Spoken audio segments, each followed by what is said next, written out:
to Stephanie Garcia. Stephanie is a live video strategist for brands and entrepreneurs, from moonwalkers to master chefs who want to go from unknown to unforgettable. With 15 years of digital marketing expertise under her belt, she's led paid advertising and social strategy for ad agencies, creating powerful campaigns for Fortune 500 companies or small businesses. Stephanie is the host of Lights Camera Live and the co-founder of Leap Into Live Streaming Bootcamp. She has spoken at Social Media Marketing World, VidCon, Podcast Movement, and so many more. She's also the co-author of The Ultimate Guide to Social Media, published by Entrepreneur Press. She's named a top 50 digital marketing thought leader by the University of Missouri St. Louis, and her work has been recognized and awarded by Forbes, Online Marketing, Media, and Advertising, PR Daily, Forrester, and Gartner One-to-One Media.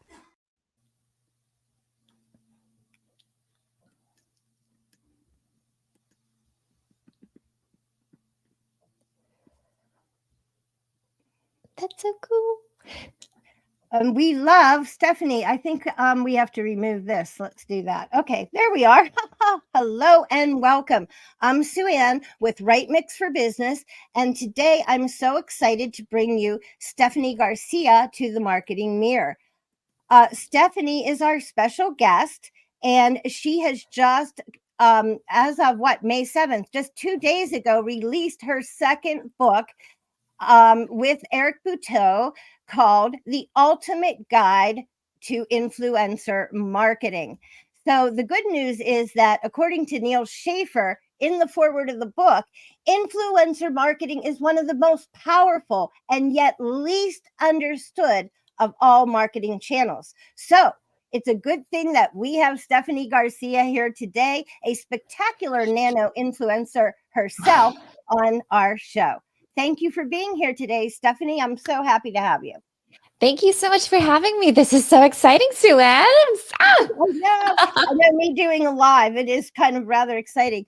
And, you know, I did my first ventures into live. I jumped on one of your early Leap Into Live. And that's kind of, you know, the beginning of doing live for me. And I loved, I've been watching Tanya, who interviewed you the other day.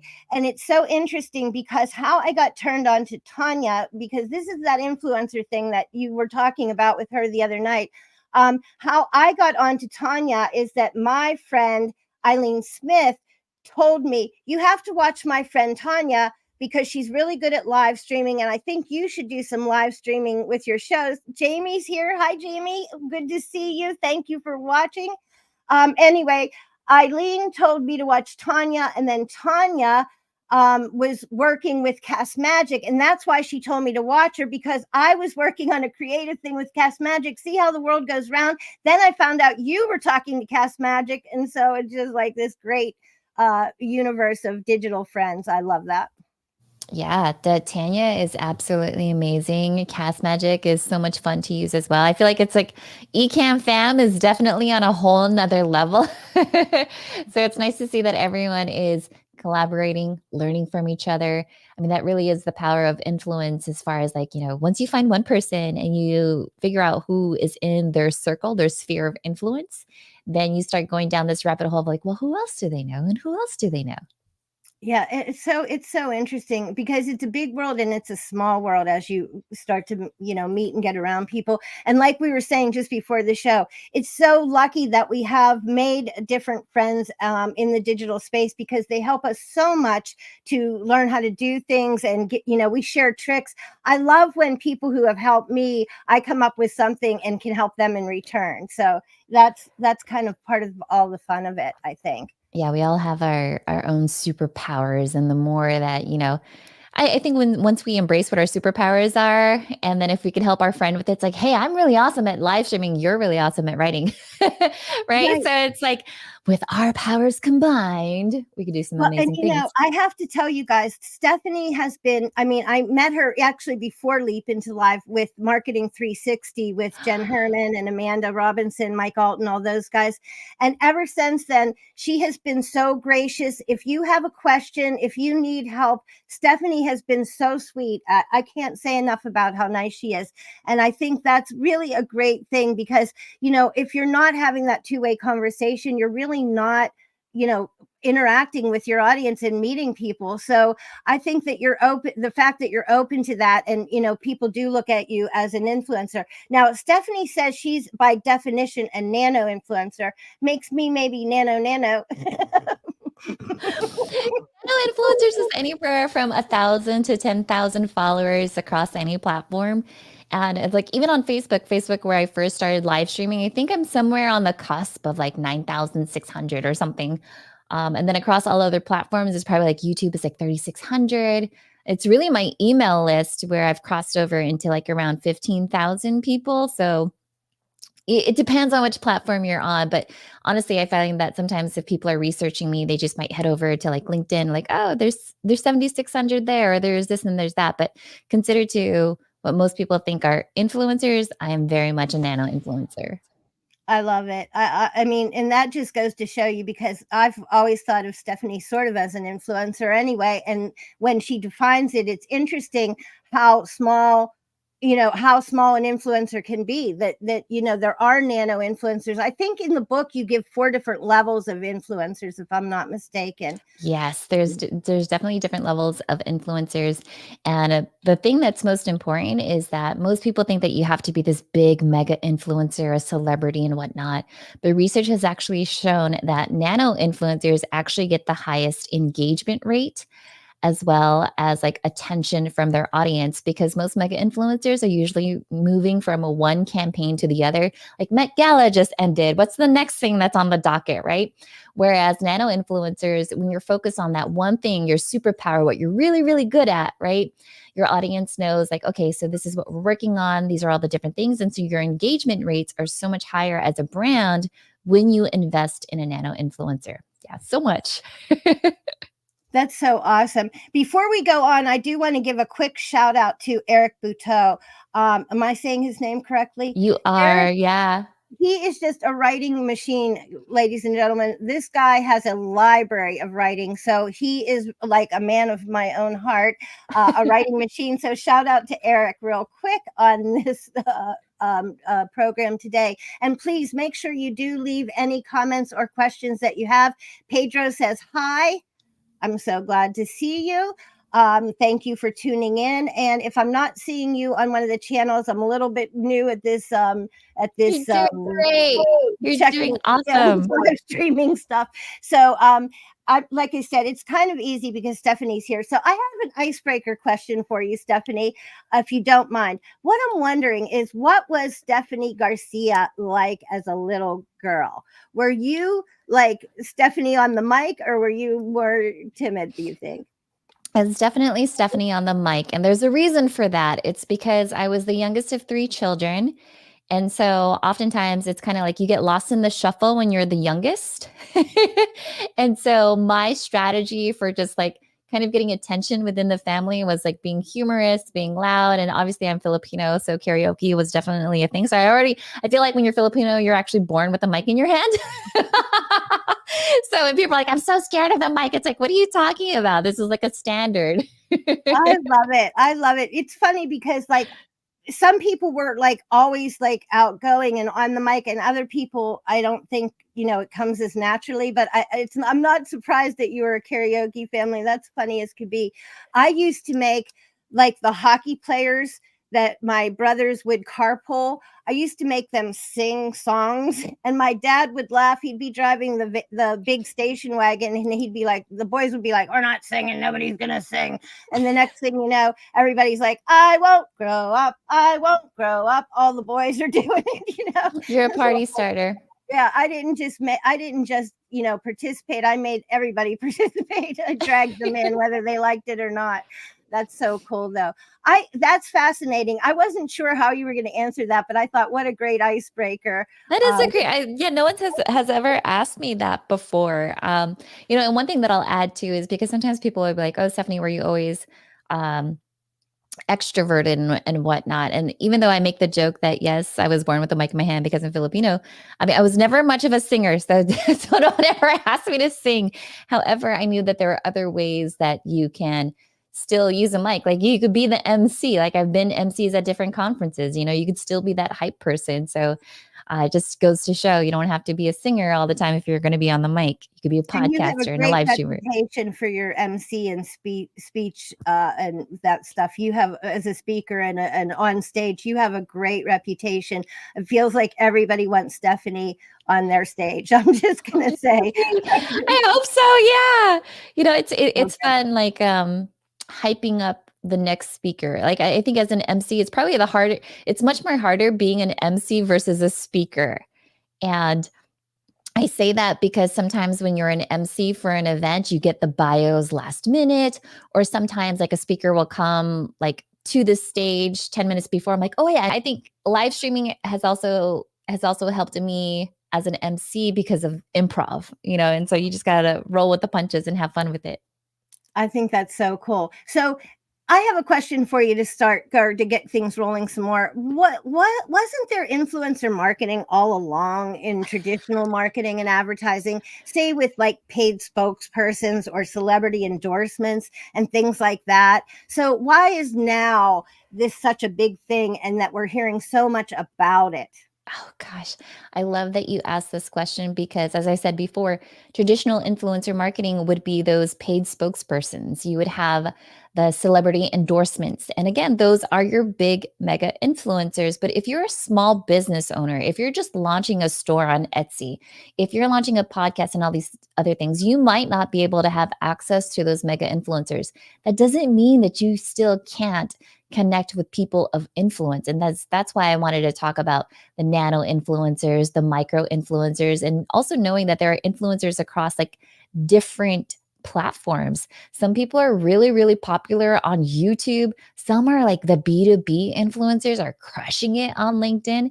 And so it's one of those things where in traditional influencer marketing, you think that you have to be on TV, you have to be on radio, you have to have like a number one Billboard song and whatnot.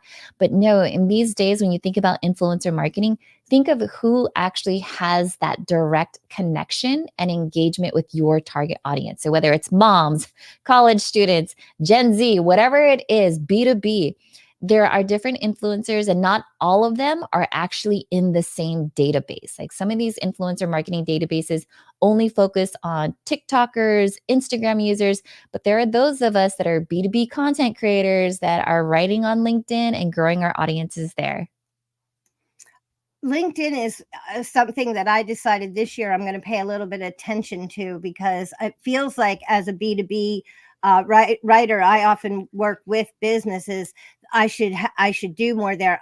My popularity or where I've had the most success, believe it or not, in bringing in clients is through Twitter, and that's why I'm such a Twitter fan, because I actually get customers that way. And I know that's not the typical, but I think each platform is about how you work it and what you find there. I think that people make a mistake of jumping off platforms because of some, social political owner. Like, I don't care who the owner is. I just care what does that platform do for me and for my business.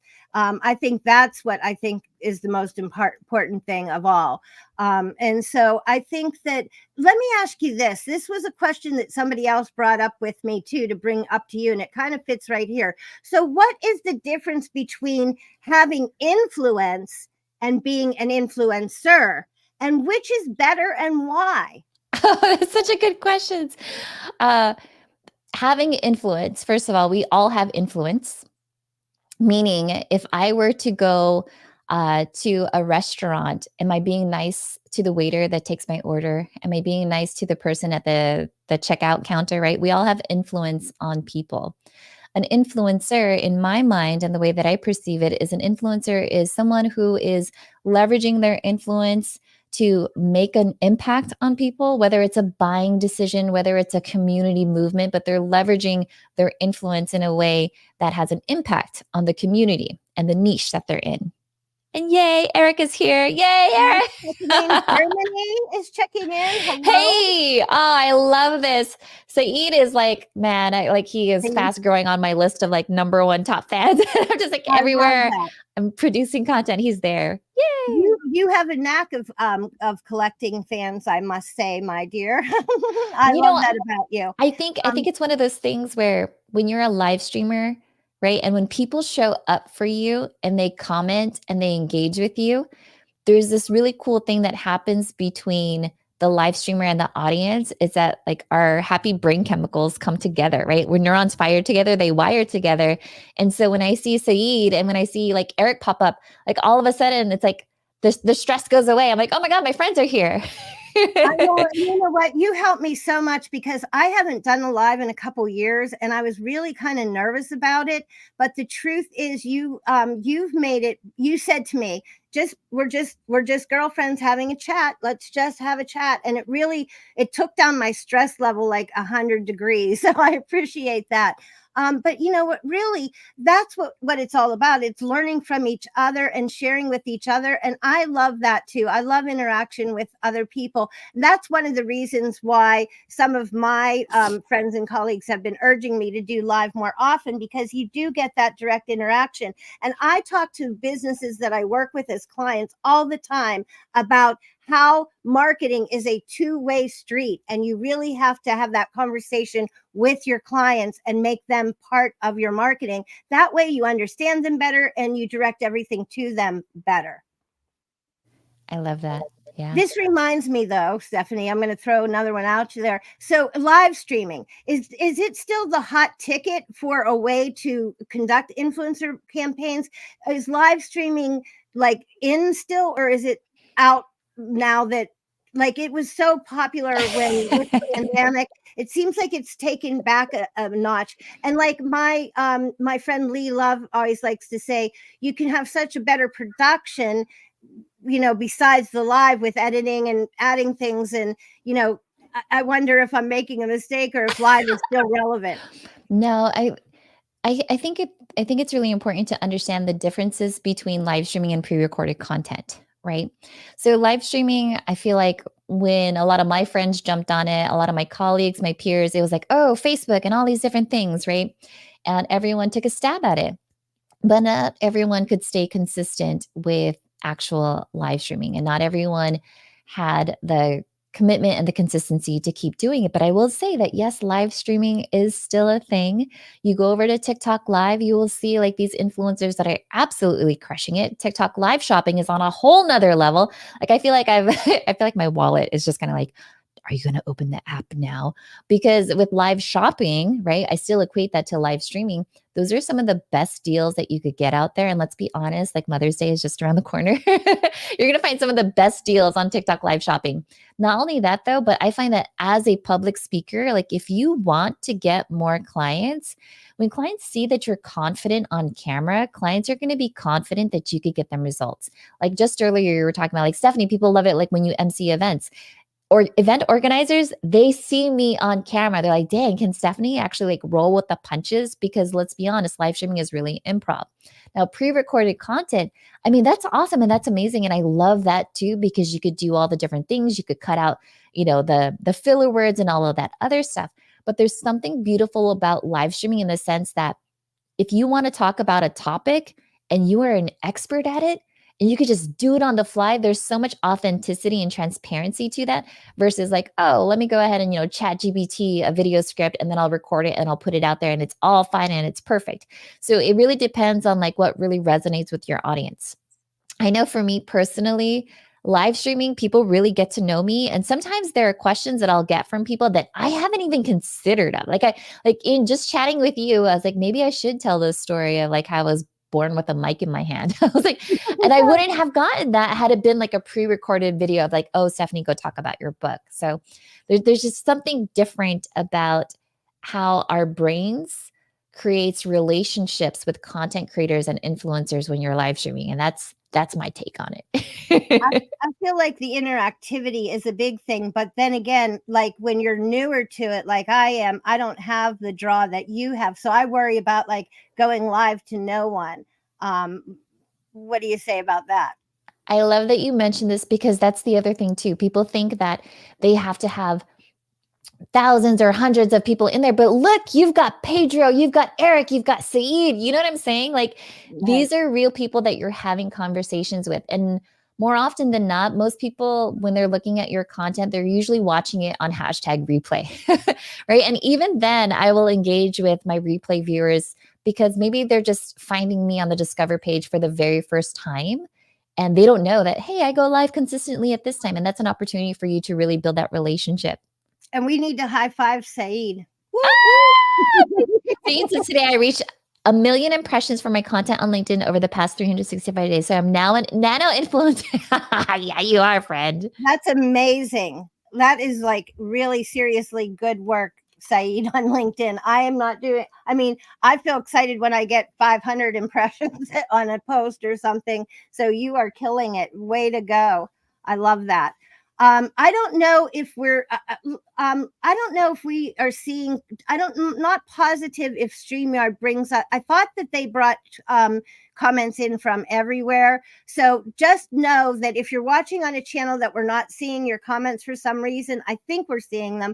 But if not, please still leave a comment, leave a question. If we can't get to it today on the live, I know me and I know Stephanie will both be hopping on to see what we can do to help if there's anything else. Now, the next important question concerning this influencer thing. So I love the fact that live streaming does give you that one-to-one engagement and conversation with people. And you pointed out so many good points about that. So there's still a place for that. But how important is it to find and select the right influencers for your particular product or service? And what kind of products and services use influencers the most and why? So the first question is, how important is it to find the right influencer? Is that right? Yeah, that's it. Okay. I think it's absolutely important for you to find the right influencer that aligns with your brand values. It's one of those things where sometimes you might even find like this influencer that has a really large following, but if you were to work with them, they might not have the same work ethic as someone that does this for a living. So for example, I was on TikTok this morning and there is this hairstylist and he was talking about how he gave this service to an influencer, and basically he was going to give her like a free haircut as long as she did an Instagram story for him.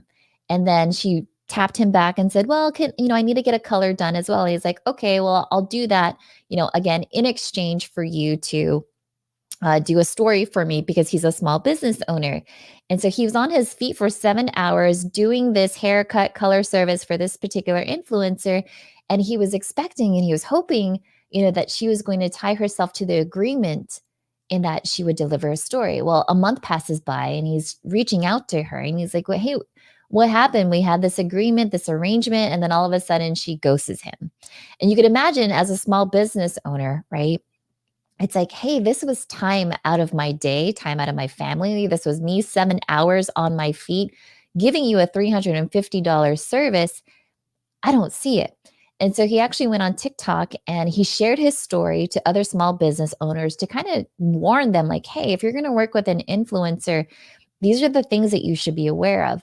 And I think that's another thing that small business owners should be aware of, is that yes, you could have influencers with large followings, but do they have the work ethic? So I think it's really important for you to find the right influencer that shares the same work ethic, communicates in a timely fashion, right? Aligns with your brand values, because sometimes we've seen influencers kind of fall flat where all of a sudden their views don't align with your company values. And as a result, your customers, your audience might come back to you and say like, hey, why are you supporting this person? Because blah, blah, blah, blah, blah.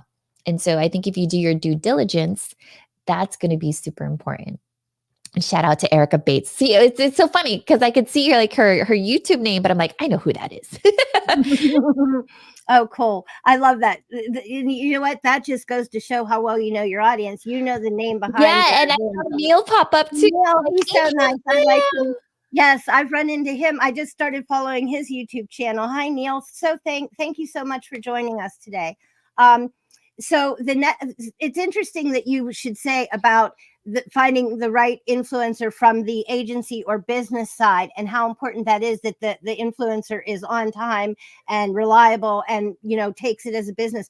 But I've heard some rumblings on the flip side of that from influencers that um, brands expect them to do things that they're not really willing to do. Like Yeah. they don't want to put words. Like I personally know someone who has, like, literally, honestly, truly has 2 million downloads of her videos, but she blows off brands and sponsors all the time Yep. because she's not going to allow them to tell her what to do on video or what kinds of content to generate. She doesn't want them to have too much control of her, which is partly why we trust and believe in influencers, because they should have some kind of a trust factor and honesty and all those things. What have you heard grumblings, or are there cases where brands take advantage of influencers? Oh, of course. Of course. And this is why, like, Eric and I, we dedicated a whole entire chapter about, when you're working with influencers, especially content creators, it's a collaborative partnership, right? Again, going back to the days where you used to have paid endorsements. If I was a celebrity, you would hand me a script and I would stand in front of the camera and I would just deliver that script. These days, we're now in that part where it's like, well, I don't really say that word, or I would never say it that way, or I would never wear my hair like this or like that. And so when you're a brand wanting to work with an influencer, it should be a collaborative discussion. And so in the book we talk about, like, when you work with a brand or an agency, they should give you a campaign brief. They should give you the guidelines as far as, like, what's the product, what's the service. These are some things that we want to highlight. And oftentimes they'll say, like, make it your own. If they try to come at you as far as, like, no, you have to say it this way, then that's not really a collaborative opportunity for you as an influencer. And so that's like your first red flag, right? That's your first red flag as far as, like, do I really want to work with this brand? Because a lot of times, as you said, what makes you authentic as an influencer is in the way that you deliver it. There are brands that I've worked with where I'm like, hey, I'm not a Luria Petrucci. I'm not going to go diving into the specs, but I am a B2B content creator. So I can talk to C-level office executives to say, hey, if you're looking for an easy solution where you look at the camera, get the Elgato prompter, right? And this is how it works for me. Whereas some other tech influencers on YouTube, they'll talk about the specs and the screen size and all that other stuff, where I'm just like, look, I just plug it in and it works. Right? So there's different ways that you're going to share your ideas as an influencer. And I think as long as you approach it from a collaborative approach, that's what matters most. And before I end that, I just want to give a quick shout out to, like, Hank, because Hank is here. Yeah. I love it. I'm glad you caught that, because I wanted to agree. I think it's important. I've learned this from my friend Eileen Smith, that you greet everyone who takes the time to view you. So if I haven't caught your name on some of the platform that you're here, I do appreciate it. I know Stephanie appreciates it. She's awesome. Here's a quote from the book I want you to look at really quick. Oh, Stephanie, here's another note for you first. Yeah, Erica says, Stephanie, it's great. You know my YouTube name and my name also. Yeah. And that's what I'm saying. When neurons fire together, they wire together. Because again, you never know who's really going to show up for you, right? And so when Hank and Eric and Saeed and Erica, they show up, I'm like, thank you. You didn't have to, but you did. And to me, it just leaves this digital imprint on me where it's like, okay, the next time you do something, whatever you need, say less, just reach out. Here's a quote from the book where you talk about it. Oops, I need to oh, there you go. The bottom line is that influencer works best when creators feel valued as partners, not commodities. Maintain this, and this is Sue Ann all over, human-centric approach as you build your strategy. So this is one of my favorite quotes I pulled from the book, but I think it fits perfectly with what you're saying. Absolutely. Yeah. No creator wants to feel like they're a cog in a machine. Right. And I've had brands, I mean, I think that's the unique aspect of the book, is that I don't only approach it as having worked on the agency hat and in-house marketing, but also as a content creator. Because I will share stories as far as like, I, as a B2B content creator, influencer in that respect, I've had brands where they've come up to me like, well, you let me know when you talk on this stage or that. And I'm like, wow. It's like, well, on my journey, are you really going to be that person that I take with me? Right. There's a perfect example in the book that I totally loved about a mismatch with influencers, the Eddie Garrison story, where they actually had influencers for an over 21 club, and they got influencers who were under 21. Anyone see a problem already before you read or hear the story? That was a really awesome story about a complete mismatch and how important this topic of pairing the proper influencer with your product or service it matters. Yeah. How about, have you run into an occasion of any like odd influencers, like say pet influencers? Because you sure see a lot of pet channels that are blowing up.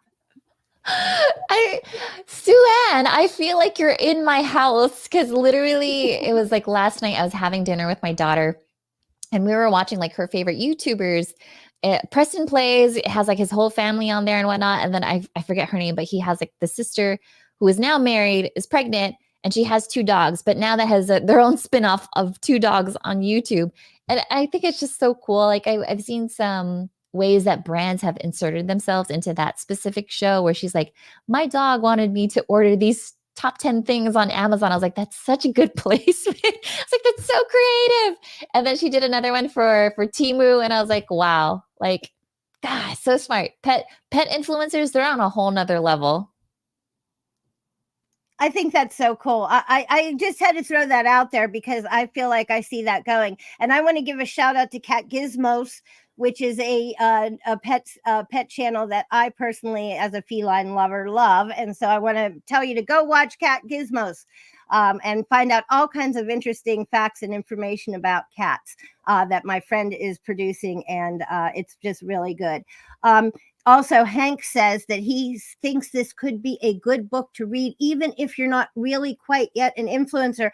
And I can't agree with you more, Hank, because that's the beauty of this book. Not only does it give you like the whole outline of a client brief and how you should approach from the agency or business side, but it also gives you all the tips that you need to know from the wannabe or am an influencer side, things to be aware of and things to watch on both sides of the coin. And I think that's one of the beauties of the book.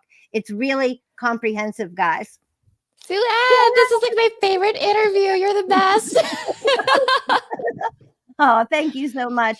So if we talk about finding the right influencers, then we do also need to think about selecting them in tandem, you mentioned earlier, with the right platform. So which are the top influencer platforms in your opinion? Are there certain platforms that are like killing it, smoking it with influencer marketing, or what do you think? Yeah, I'll definitely say that Instagram is definitely the number one channel that most brands are looking at when partnering with influencers.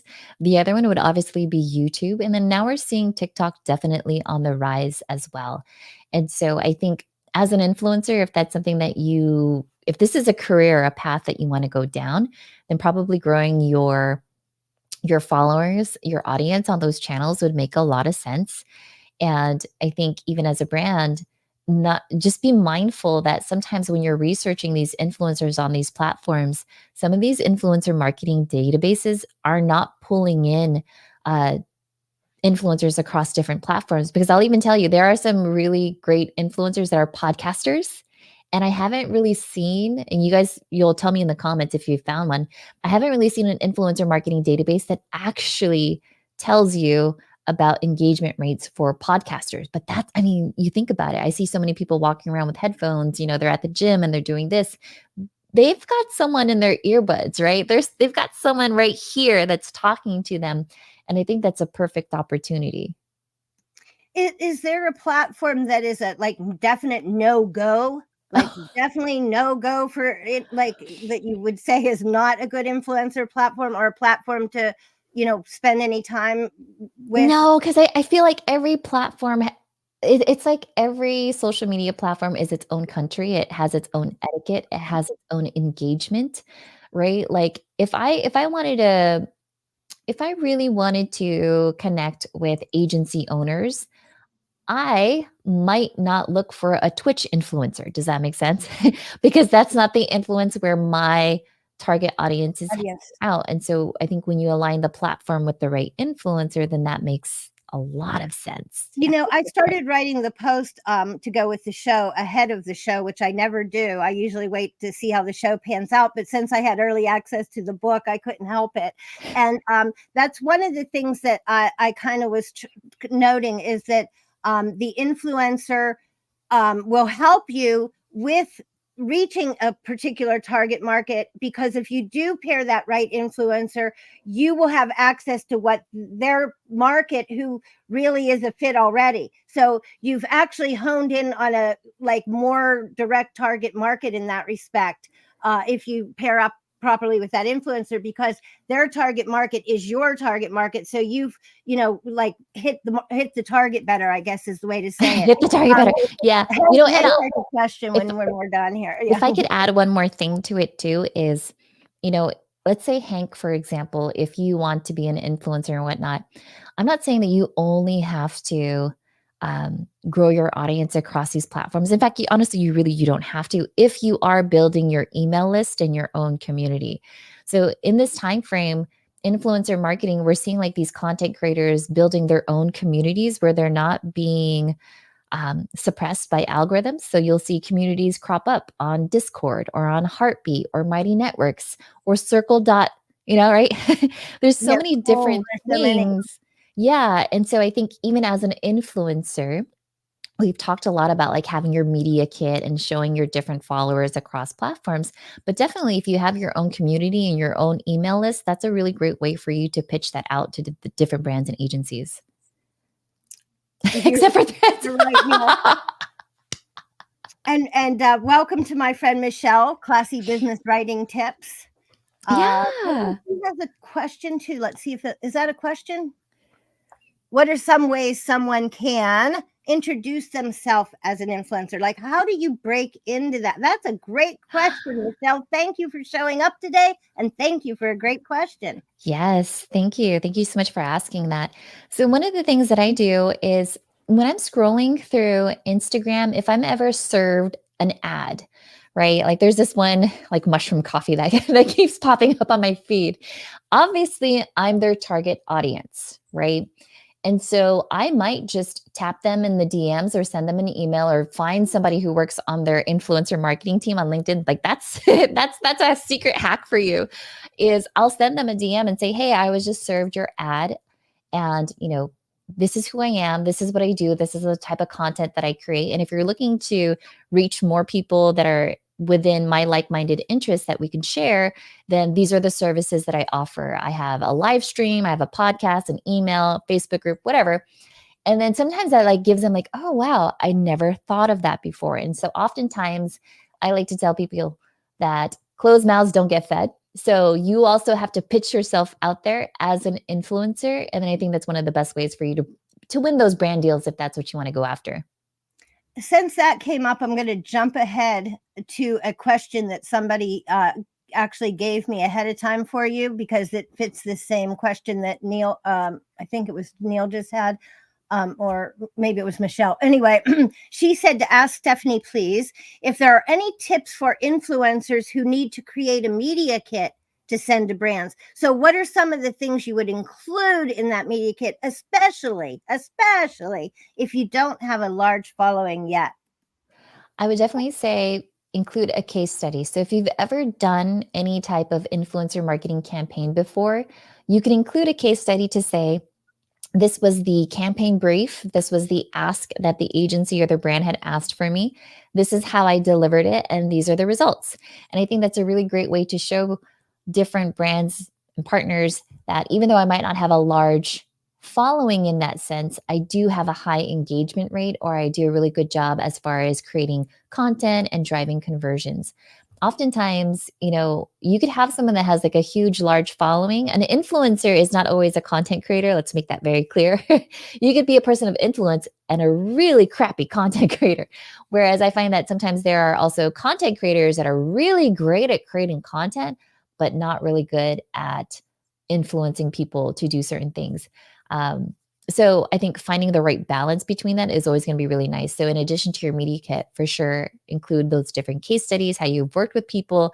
If you have testimonials, then that's always nice too. Like one of my favorite ones is from Chef Claudia Sandoval, where we did a campaign with T-Mobile and they sent her an email right after our campaign. It just says, this was the best book promotion opportunity that I've ever seen. We've never seen so many engagements from this. And that is definitely something that I know for sure we both share when we're pitching brands as far as like, hey, this is why you should work with us.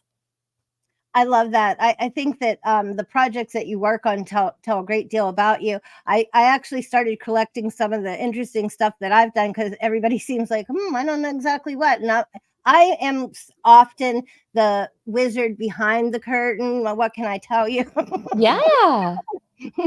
Instead of being out in front. But I think it's so hard to speak publicly without the ums and ahs. So I think I'm like, this is a good practice to do that. It's especially hard when you're live. And that's another reason why those MC duties, to be on the spot and to be on your feet and not have all those ticks, let's call them, involved is very helpful. But so let me get back to, there's so many questions about this. Let me get to the next one here. So are there red flags to avoid in selecting those influencers? You talked a little bit about that, and planning those successful campaigns. One of the things that I like that the book talks about regarding the influencer marketing partnerships is that there is more to that relationship than just the terms of agreement. If you build a good rapport and a relationship with that influencer that you're working with.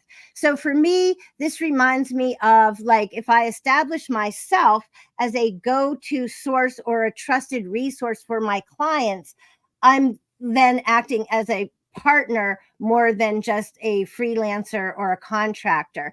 So I feel like that applies. Does that sound feasible? Absolutely. Yeah. When I think of like, let's say Ecamm, for example, we have such a strong community. And it's not because there are some Ecamm users that have big, large audiences. It's because Ken and Glenn, the team, they take the feedback from their users as far as like, how do we make this product better? And so they actually have a beta community. And I think Neal is a part of that too. And I think that's one of the things that you want to have is you want to have a strategic partnership with your influencers where they could be open and honest with you as far as like how they use your business, your product, or your service. And do you incorporate it? Are you building with them in that sense? That way they don't just feel like it's another expense on their calendar, right, as a brand and whatnot.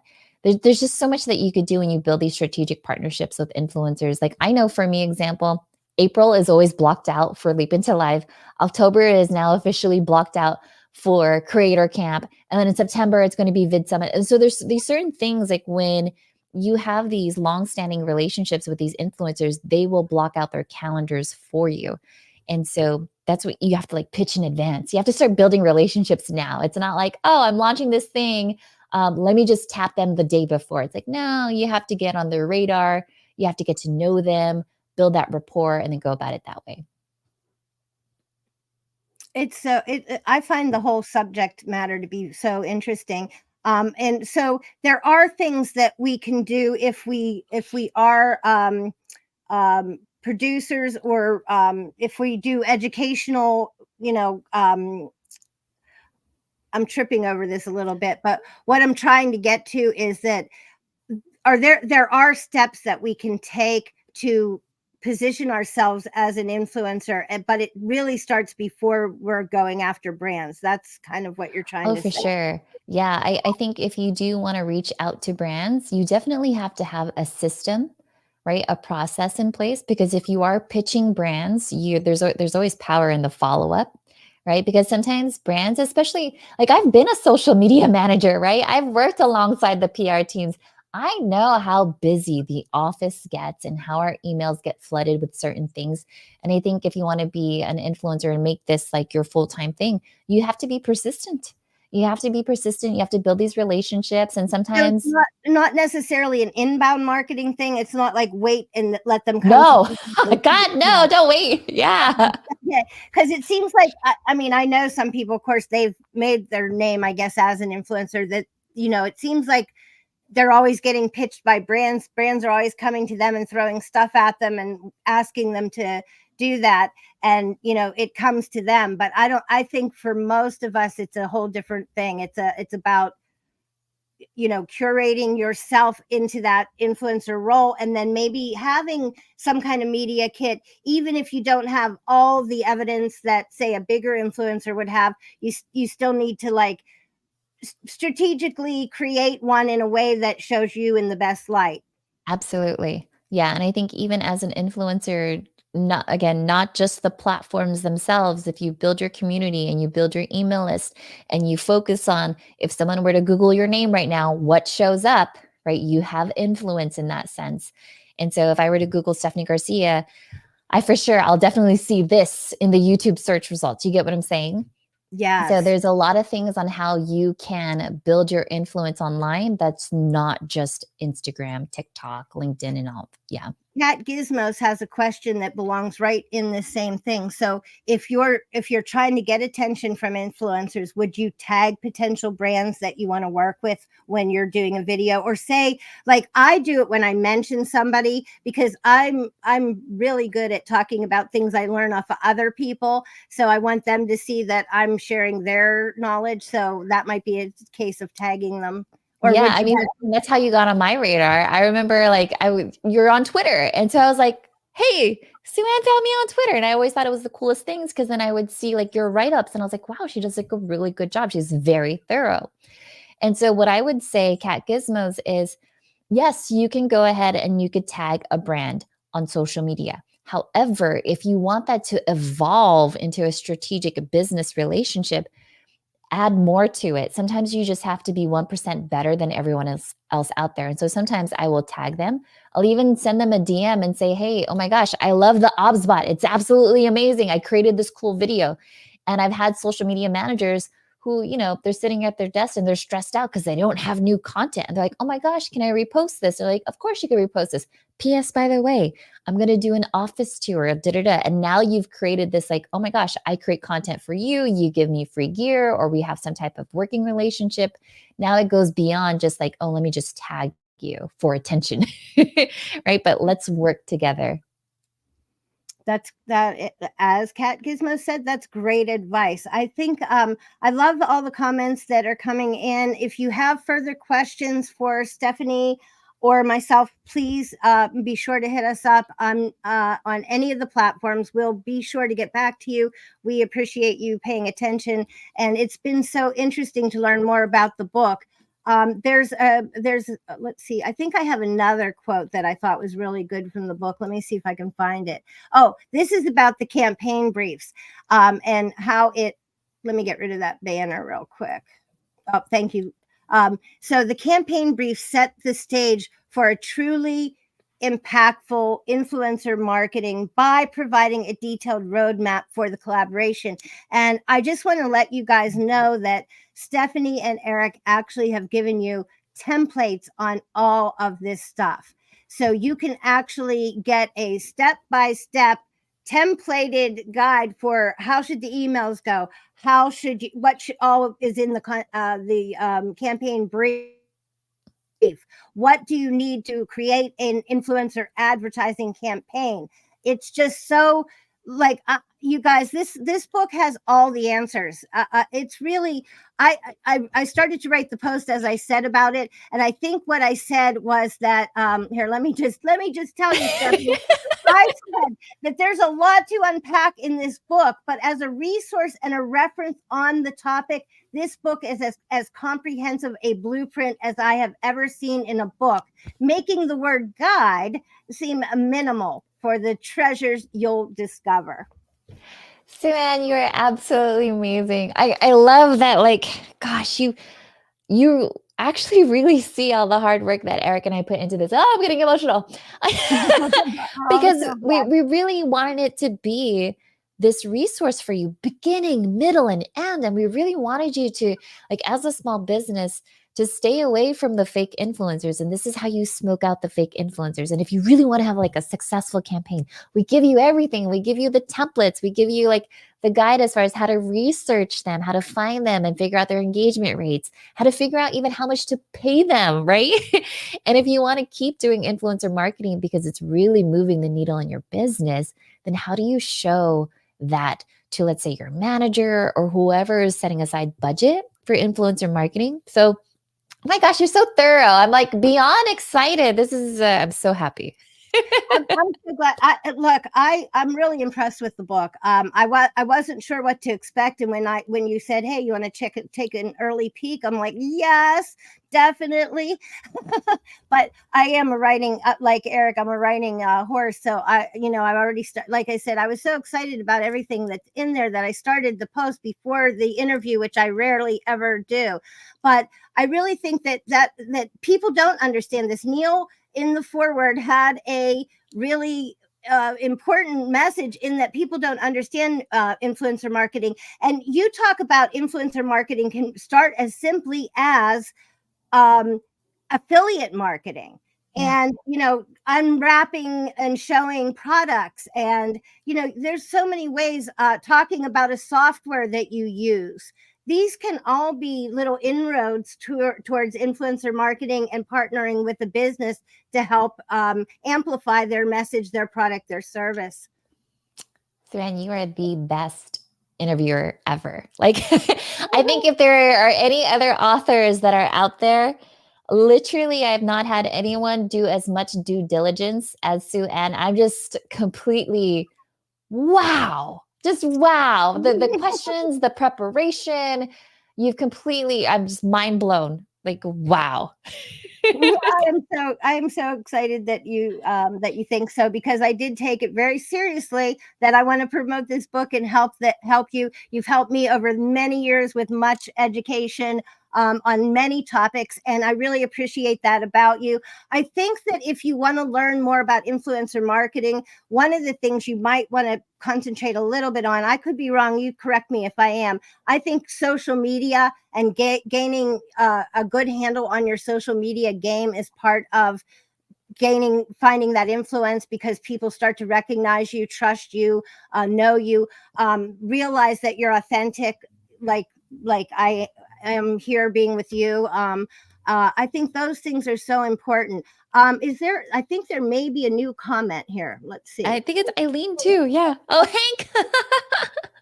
Hank didn't get his copy yet. Get on that, Hank. Come on, Get Hank. on that. Get that copy. What did Miss Eileen say? I love her. Hi, Stephanie. Hi, Sue Ann. Hi, Miss Eileen. We love her. She's so Eileen's good. amazing too. I've seen just She's a connector. Yeah, she's a natural. We learn so much from each other. It's beautiful.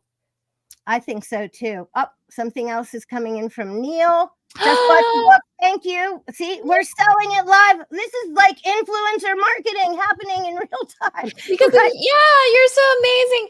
I love all these questions. I wanted to tell you I sold a book because I actually got a message on one of my socials earlier today that they were so glad that I mentioned it.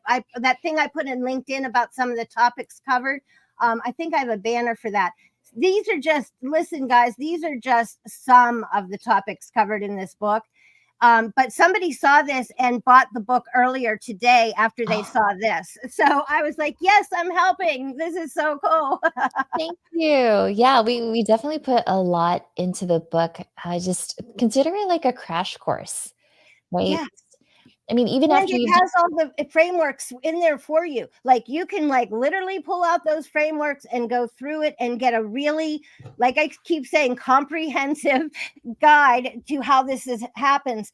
And it works, like I said, too, from either side of the table. So you can be the little guy like me, the nano, just building up maybe to having a sponsor or brand that would be interested in you. Or you can be like Stephanie, a real nano who already has some of that sponsorship, spokesmanship, MC duties, like people already know her. Then you can go up the tier to higher and higher. to where you have like a shack or you're, you're big celebrity influencers. But really, I think it's a matter of getting the person who connects with people. And those people in the best case scenario will be your actual audience.